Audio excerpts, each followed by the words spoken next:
For this wallet, I'm using some 2 to 3 ounce veg tan cowhide, and I have the templates here that I made that I will have available for download for free, linked in the description. I've got enough leather here for 2 of these wallets because I'm going to be giving one away in a giveaway. Mahogany Pro Dye from Fibings. It's an alcohol based. And so what I do is I apply this with a wool dauber. So now that I've gone one way, I'll come back and switch it up and go a different way.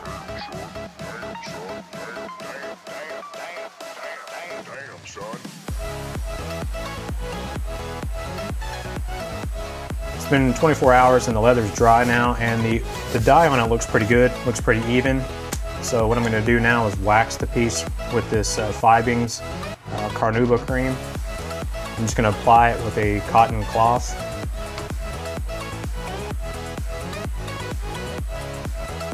And it is normal to see some of the dye bleed back on the cotton cloth when you're waxing it. So now I'm going to let that set for a few minutes, then I'm going to come back and buff it with a clean cotton cloth.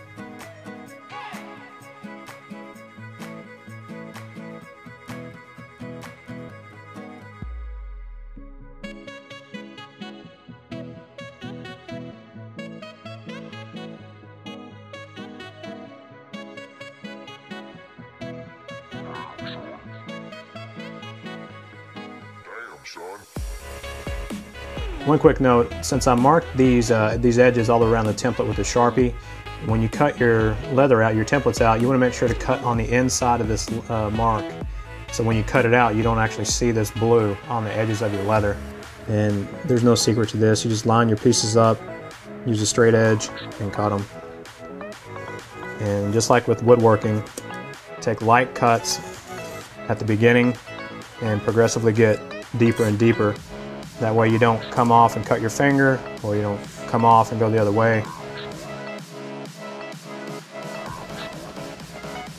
So the only thing left now is the rounded edges. You can freehand that with an X-Acto knife, or you can do what I did, and I went to Amazon and spent about 15 to 20 bucks on a set of these chisels. And that leaves a nice crisp edge. And I'm going to follow that same exact method for the rest of these. The next step on this is to round over the edges and then burnish them before we glue and stitch these together.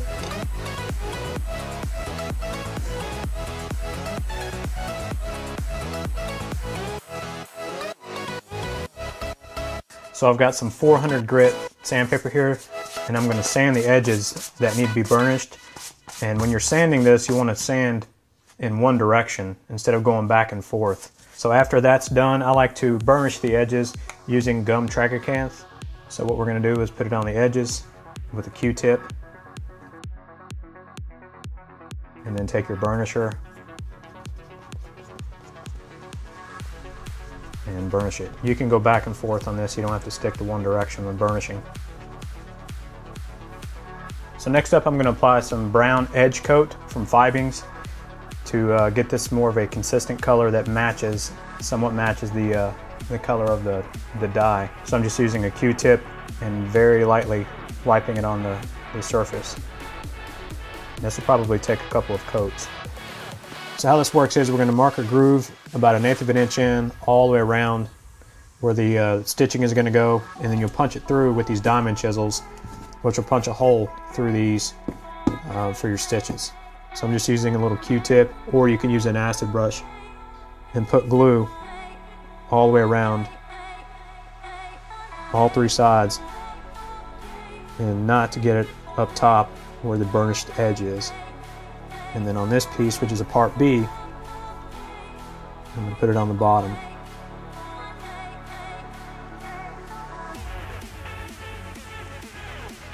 And I'm going to line it up with the bottom and the side edges.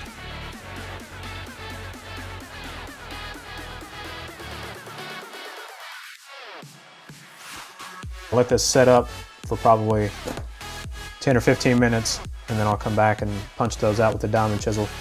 So I'm going to reference this outside edge and then scribe this line all the way around.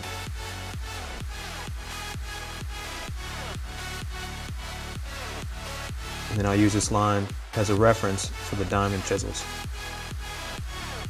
I have a 2-prong and a 4-prong diamond chisel.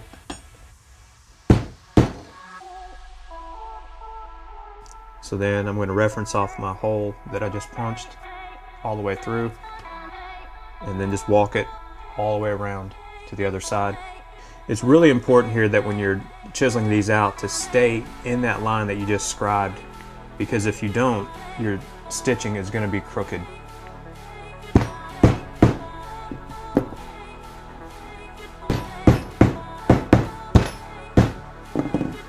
So that's all the way around on this piece.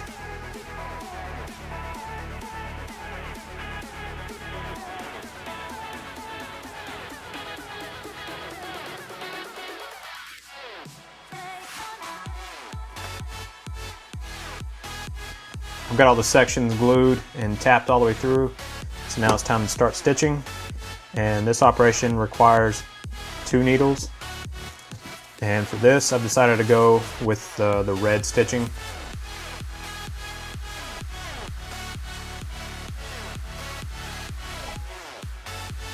And pull this up to the eye, and then pull this extra strand here.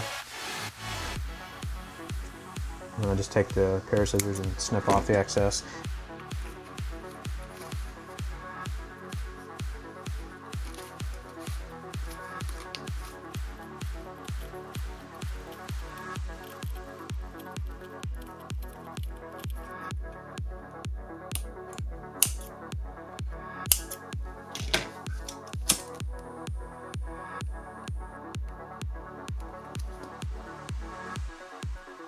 We're almost finished with the wallet. The last thing we have to do is sand and burnish the edges.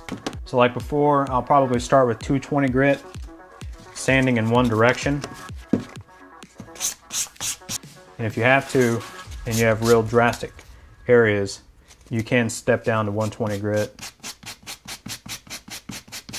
So I'm going to sand until everything is consistent and smooth and flush.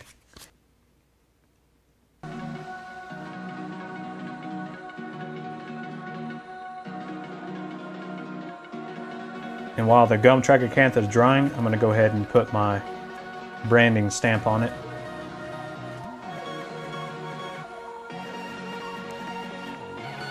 So finally, before I apply the edge coat, I'm going to go ahead and sand the edges with the fine sandpaper. I'm going to go ahead and apply edge coat in a brown color.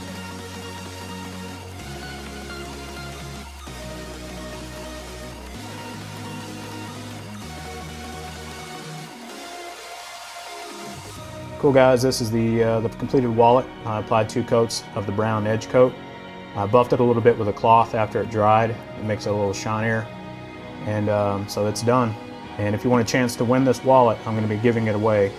To be entered, leave a comment below, be subscribed to my channel, and hit the thumbs up button. A week from now, from the day that this video goes live, I will be doing a follow-up video saying who the winner was. So if you want to be entered, just leave a comment, be subscribed, and hit the thumbs up button. Thanks for watching.